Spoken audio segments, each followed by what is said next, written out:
real quick about the stimulus negotiations. Where do things stand right now? And the president can draw a red line when it comes to a payroll tax? So the president would like a payroll tax. He's made that very clear. The president is poised to sign a phase 4 package into law if it's reasonable and it meets a lot of demands. Very happy to hear Leader McConnell say a few things. One, that he wants us to benefit lower income Americans. And two, you have many Republicans and Democrats up on Capitol Hill agreeing that we have to have more money for education funding. Now, if we do that, we should take a very strong look at the White House's proposal for emergency relief for these schools and also education freedom scholarships, because that disproportionately helps our lower income communities, where we've got about 5 million kids across this country are in non-public schools roughly, and many of those parents have no certainty right now whether those kids are going to be able to go back to school because they may not be able to afford it. They lost their jobs too. They're not in jobs that could be where they can telecommute, etc. They're taking other jobs. But while you as a parent want to know that your child can return safely, you also want peace of mind that where they work, the continuity can be there because you have money for that education. So 10%, we're looking at 10% of the money pretty much going to non-public schools, education freedom scholarships. $13 billion or so has already been invested in the schools, but I think to make sure the schools have what they need to safely reopen and to make sure that all the schools, public and non-public, can also receive their kids safely, we'd look at that as well. So I think there'll be, what I'm happy about, what I feel really bullish on, if I can, Mark, is that this last CARES Act had very little dissent. There were a few people like AOC said, I'm not going to vote for her, nobody followed her off that silly cliff. So you had overwhelmingly bipartisan, bicameral support, and we would expect if the pieces are in there, we'd have it again. I hope the Democrats, who don't seem to show up for work very often, I guess they're at home, but whatever they're doing these days, I hope they're really sharpening up the pieces of this package, and that it will benefit low-income Americans. It'll keep our humming economy along, and it really should focus on these kids, because we don't want these kids to be forgotten any longer. And one follow-up just on that, just it's the unemployment insurance. Is the White House support a specific number that would extend either the $600, $400 extra per month or a week? We're looking at that. I mean, again, we're going to see what Congress negotiates. We certainly have leaned all the way in terms of the president saying this is what's important to keep the economy humming, to keep these businesses online, literally and figuratively, small business formation, consumer confidence, but also maybe some of those constituencies that didn't benefit the first couple times around and need a big boost. We're also continuing to reimburse the hospitals, which is important too, through the CARES Act. It's over $100 billion. I know there are other hospitals that were not specifically COVID committed, but they reconstituted, say, their ICU unit or their operating rooms or their emergency rooms to help with COVID patients. They also are looking for some help as well, and I know HHS is on top of that, just as another example. Weijia?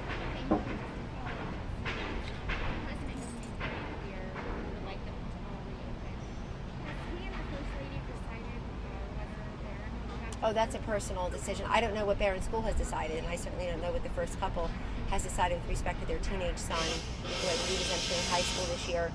I have 2 kids in Maryland also in private schools, and I think we're just waiting to see what those schools say. So far, we're told we're going back in a school not far away from his, the end of August, and we're waiting to see if that happens. And I think that we also recognize that not all school districts are the same. I mean, not all the hot spots are the same. So there is no one size fits all, except to say that what we do know about kids is that on balance they thrive better when they're in a structured, safe environment like our schools, our school days. We certainly know the statistics where the mental health services, the child abuse reporting, the meal delivery, the ability to interact with an adult eyeball to eyeball, and then of course to get a quality education. All are done better in person in the classroom or outside. I think some of these places are getting, I was with Secretary DeVos in my office last night for quite a while talking about some of the best practices we're hearing from around the country. Some folks are saying let's just do more outside instruction, get the kids with nature, also, maybe 3 days on, 2 days off. But these parents need certainty also. The president is successfully being the president for the forgotten man, forgotten woman, but also the forgotten child very much in our sight. So I think you'll continue to hear from this White House, Weijia, about how to safely reopen the schools. But we also want to hear from the school districts, because they are making the decision also. I think there should be more money going to education if the Republicans and Democrats agree for that. It just can't go to the teachers' unions so they can run ads against Donald Trump. That's not what it is. It has to go in the classroom, follow the student, and make sure that he or she has the money they need to get this quality education. Kelly? You are advocating for the president to be more front and center again on updating the nation, briefing the nation on coronavirus. Why do you believe that, and why is he not doing it? Well, I believe it because the pandemic continues and he's done a solid job leading our country through it. His approval rating on the pandemic was higher when he was at the podium. It was 51% in March. And I think people want to hear from the President of the United States. He still addresses it. He still talks about vaccine and therapeutics development. He still talks about how he talked yesterday at a DREG event, for example, Kelly, that everybody who needed a ventilator got a ventilator. That's huge, and we're now sharing them with other countries. We've surged the supply in our strategic national stockpile so that we have tens and tens of thousands of ventilators in case, God forbid, they're needed, especially in some of these new hotspots. We're giving the testing capacity and the media, as you call it, not you, but the media for the testing capacity, the testing materials, to the governors who are asking for it and the county officials who are asking for it.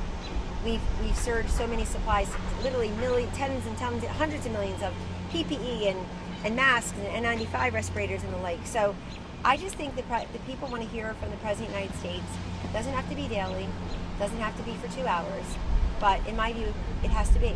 And is he hesitant to do that? Because typically he sets that agenda. He's not hesitant to do that, but also his vice president, his number two, is the head of the coronavirus task force.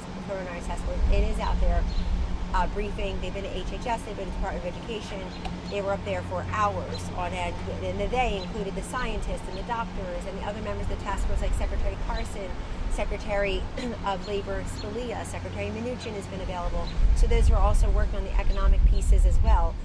But I think it's causation, not coincidence, that the president handling the coronavirus was higher in public opinion when he himself was addressing. Again, don't need anybody up there for 2 hours, but there he was with his doctors, and everybody was answering questions and presenting information when the news was very dire and very sad every day. I'm sure you felt the same way about the devastating news. The deaths were 2,000, 2,500. We're never near that, thank God, and every death is a tragedy.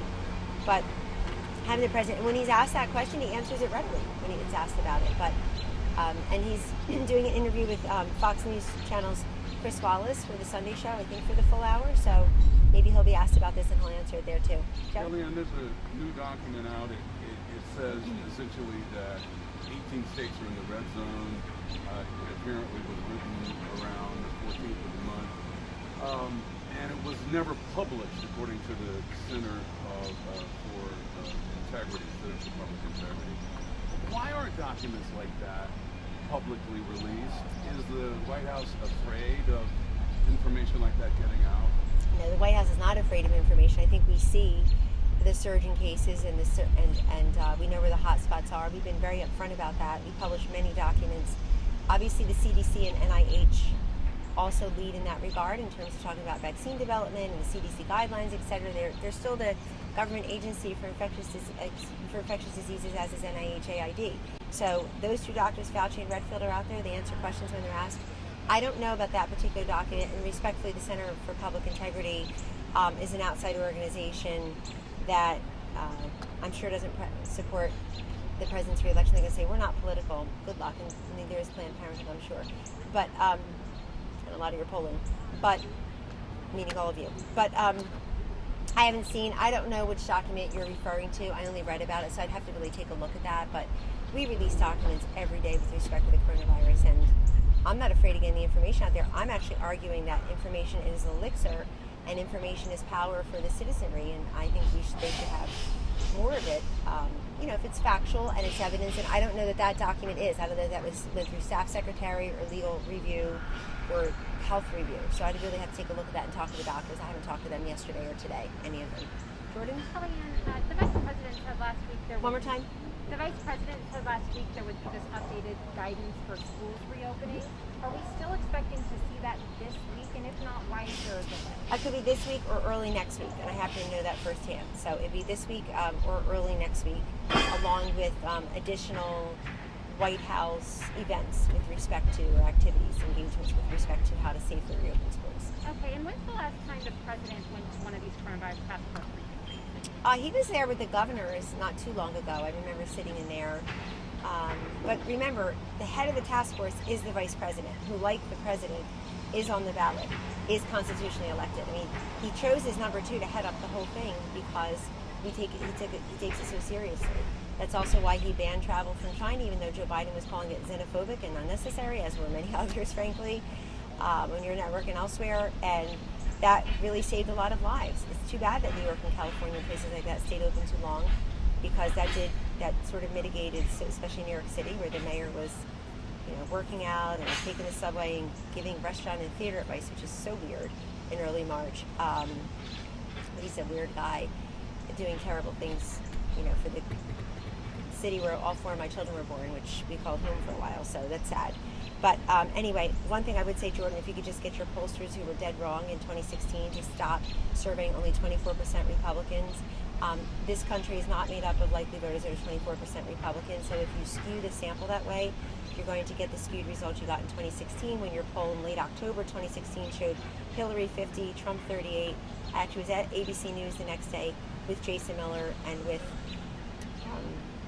Eric Trump. It wasn't Brad Parscale, it was Jonathan Karl. Incorrectly notes in his books. I know how important the facts are to you guys. Fact check. But we told them we didn't believe the poll, and I thanked them for the poll because I knew it would tighten by that Friday it had. It was a 1-point race, and we got to say, yay, we're surging. Just get the sample right so that people don't breathlessly say, oh my God, Joe Biden's winning by 65 points when the sample is 34% Democrat, 24% Republican. It's not fair, it's not scientific, it's not legitimate. Let's not go down this path before. Again, I see other polls, NBC News, Wall Street Journal, 26% Republican, thanks for being 2% better, also not true. Fox News, somebody else's poll, Quinnipiac, 24%. We're just not being honest with the American people when that's done. Kellyanne, as a pollster, to follow up on that, what demographic are you looking at? Are you most interested in this Oh, me election? always, many demographics. Well, first of all, I was going to tweet it out, but I'll wait for the anniversary of it. It was actually a CNN article, but he no longer works there, Joe, don't worry. You're an old-timer. I coined the term the hidden Trump voter in 2016 to international and national derision and ridicule. And it was like, ha, ha, ha. Walter Mondale said the same thing, and I think they'll still be hidden on Election Day. That's a real thing. And I think it's more real than ever. And it's going to look demographically even different this time than last time, because people are being silenced everywhere they go. They can't even have a conversation about politics without somebody in their circle of life, a friend, a family member, a colleague, a co-worker, somebody at their place of work, place of worship, at the bus stop, in the coffee shop. You can't even disagree with people without them coming in so hot and so full of rage. It's not worth it to you. And that's why your vote is private. That's why you go into the ballot box by yourself, or you seal the envelope and put the stamp on it and go. So I suspect, in fact I'm pretty confident, that the president calls them a silent majority. That's a more eloquent way of saying hidden Trump voter. But they were real in 2016, they'll be real. There was not a single hidden Hillary voter in all of the United States of America. They were all out and about.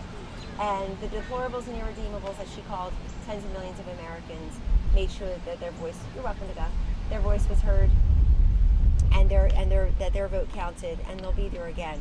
And I think you're helping, honestly, sometimes to suppress and silence them by not really welcoming a rigorous debate. Bari Weiss, the now departed opinion writer at the New York Times, basically said what I've been saying for 5 years, which is Twitter is not an editor. Twitter is not a reporter. Why if you couldn't get it past an editor's desk in print or even on TV, as anti-Trump as some of the coverage can be, then you sure the hell shouldn't be able to put it on Twitter.